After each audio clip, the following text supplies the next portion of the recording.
Assalamualaikum warahmatullahi wabarakatuh. Perkenalkan, nama saya Nur Islamiyati dengan NIM 216500007. Di sini saya akan mereview tugas dari mata kuliah mikrokontroler, yaitu tentang pengantar mikrokontroler. Mikrokontroler adalah sebuah perangkat elektronik semikonduktor yang mengintegrasikan sejumlah fungsi ke dalam satu chip IC atau Integrated Circuit dan dirancang untuk melakukan tugas atau operasi tertentu. Pada dasarnya, sebuah IC mikrokontroler terdiri dari satu atau lebih inti prosesor atau CPU, memori atau RAM dan ROM, serta perangkat input dan output yang dapat diprogram. Karena sifatnya yang terintegrasi dan kemampuannya untuk dikustomisasi sesuai kebutuhan spesifik, mikrokontroler sering digunakan dalam aplikasi sistem tertanam. Selanjutnya, embedded system atau sistem tertanam.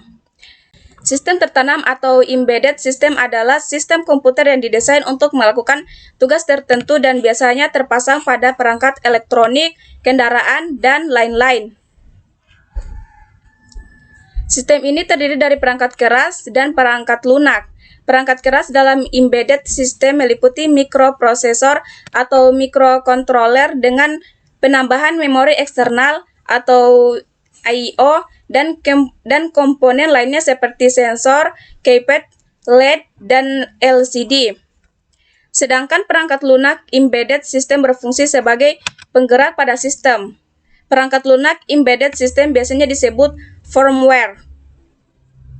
Karena perangkat lunak tipe ini dimuat ke ROM, EEPROM, atau memori flash.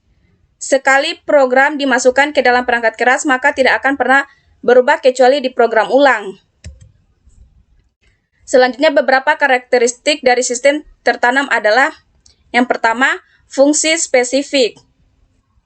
Dibandingkan dengan komputer pribadi yang dapat menjalankan berbagai aplikasi berbeda sesuai keinginan pengguna, sistem tertanam melakukan tugas untuk fungsi khusus yang telah ditentukan sejak awal. Yang kedua, efisiensi. Biasanya dirancang untuk mengoptimalkan penggunaan sumber daya seperti memori dan daya. Oleh karena itu, banyak sistem tertanam yang memiliki daya rendah dan hemat energi. Yang ketiga, real time.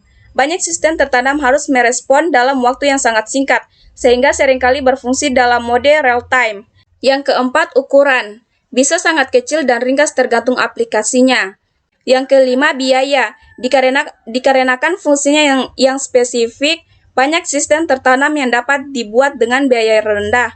Dan yang keenam, perangkat keras dan perangkat lunak. Sistem tertanam biasanya terdiri dari perangkat keras seperti mikrokontroler atau mikroprosesor dan perangkat lunak atau kode atau program yang menjalankan tugas tertentu.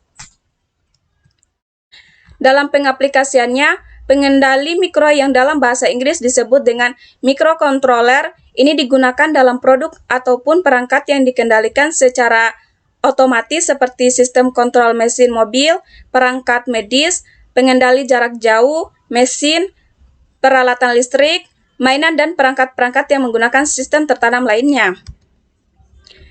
Penggunaan mikrokontroler ini semakin populer karena kemampuannya yang dapat mengurangi ukuran dan biaya pada suatu produk atau desain apabila dibandingkan dengan desain yang dibangun dengan menggunakan mikroprosesor dengan memori dan perangkat input dan output secara terpisah. Mikrokontroler vs mikroprosesor. Mikrokontroler MCU, mikrokontroler unit yang pertama, fungsi utama. Dirancang untuk mengontrol perangkat atau sistem tertentu seperti peralatan rumah tangga, mainan, kendaraan, dan lain-lain. Yang kedua, komponen. Biasanya memiliki CPU, memori, RAM dan ROM, dan I/O atau input atau output. Dalam satu chip, bisa juga dilengkapi dengan fitur tambahan seperti ADC, DAC, timer, dan lain-lain. Ketiga, kegunaan. Cocok untuk aplikasi tertanam atau embedded system di mana fungsinya spesifik. Dan yang keempat, daya dan kecepatan. Umumnya membutuhkan daya rendah dan kecepatannya lebih lambat dibandingkan mikroprosesor. Untuk mikroprosesor MPU, mikroprosesor unit yang pertama, fungsi utama, biasanya digunakan sebagai otak utama dalam sistem komputer. Yang kedua, komponen secara umum hanya berisi CPU, memori, input atau output, dan fitur lainnya biasanya terletak di chip atau modul lain. Ketiga, kegunaan digunakan dalam komputer pribadi, server, workstation, dan sejenisnya. Dan yang keempat, daya dan kecepatan umumnya lebih cepat dan membutuhkan daya yang lebih besar dibandingkan mikrokontroler. Berikut ini adalah diagram blok dan struktur mikrokontroler beserta penjelasan singkat tentang bagian-bagian utamanya. Yang pertama, CPU.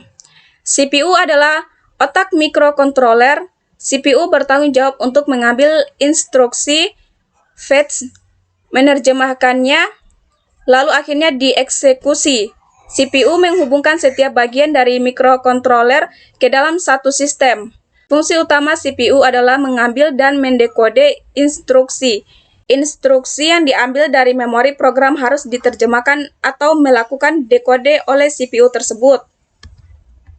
Yang kedua, memori atau penyimpanan. Fungsi memori dalam mikrokontroler sama dengan mikroprosesor. Memori ini digunakan untuk menyimpan data dan program. Sebuah mikrokontroler biasanya memiliki sejumlah RAM dan ROM, EEPROM, dan lain-lainnya, atau memori flash untuk menyimpan kode sumber program atau source kode program. Yang ketiga, port input atau output paralel.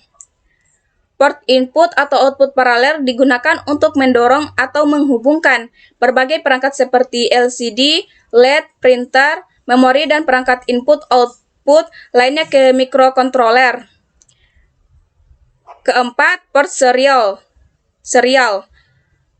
atau serial port. Port serial menyediakan berbagai antarmuka serial antara mikrokontroler dan peripheral lain seperti port paralel. Kelima yaitu pengantar waktu dan penghitung atau timer dan counter.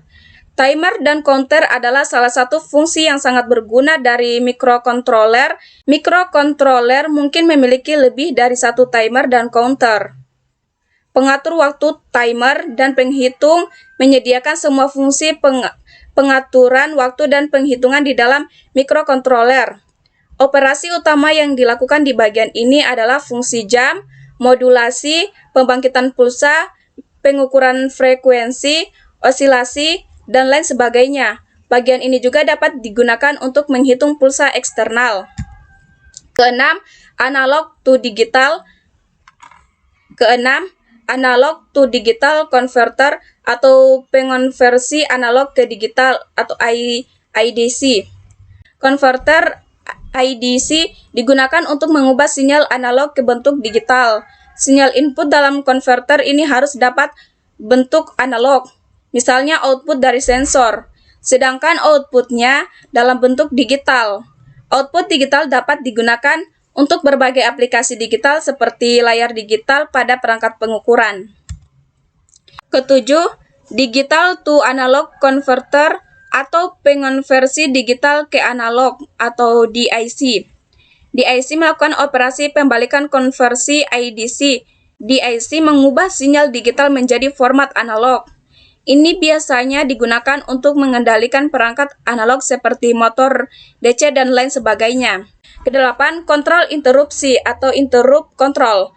Kontrol interupsi atau interrupt control digunakan untuk menyediakan interupsi atau penundaan untuk program kerja. Interrupt dapat berupa eksternal atau diaktifkan dengan menggunakan pin interrupt, atau internal dengan menggunakan instruksi interupsi selama pemrograman. Dan yang kesembilan, blok fungsi khusus atau special functioning block. Beberapa mikrokontroler yang hanya dapat digunakan untuk beberapa aplikasi khususnya misalnya sistem robotik. Pengontrol ini memiliki beberapa port tambahan untuk melakukan operasi khusus tersebut yang umumnya dinamakan dengan blok fungsi khusus. Selanjutnya mikrokontroler vs mikroprosesor. Mikrokontroler dan mikroprosesor adalah dua komponen elektronik yang dimiliki fungsi dasar yang sama, yaitu memproses informasi, namun keduanya memiliki tujuan, fungsi, dan fitur yang berbeda. Selanjutnya, keunggulan dan kelemahan mikrokontroler. Keunggulan atau kelebihan utama dari mikrokontroler. Yang pertama,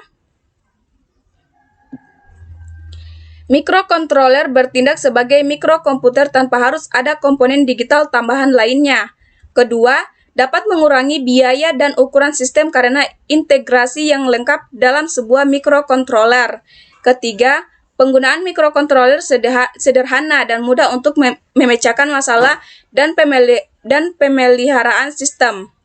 Keempat, sebagian besar pin dapat diprogram oleh pengguna untuk melakukan berbagai fungsi. Kelima, mudah menghubungkan port RAM, ROM, dan input atau output tambahan. Dan keenam, waktu yang diperlukan untuk melakukan operasi rendah. Kekurangan dari mikrokontroler. Yang pertama, mikrokontroler memiliki arsitektur yang lebih kompleks daripada mikroprosesor. Kedua, hanya melakukan eksekusi dalam jumlah terbatas dalam waktu yang bersamaan. Ketiga, kebanyakan hanya digunakan dalam peralatan-peralatan mikro. Dan yang keempat, tidak dapat terhubung dengan perangkat yang berdaya tinggi secara langsung. Sekian review materi dari saya, lebih dan kurangnya mohon dimaafkan. Wassalamualaikum warahmatullahi wabarakatuh.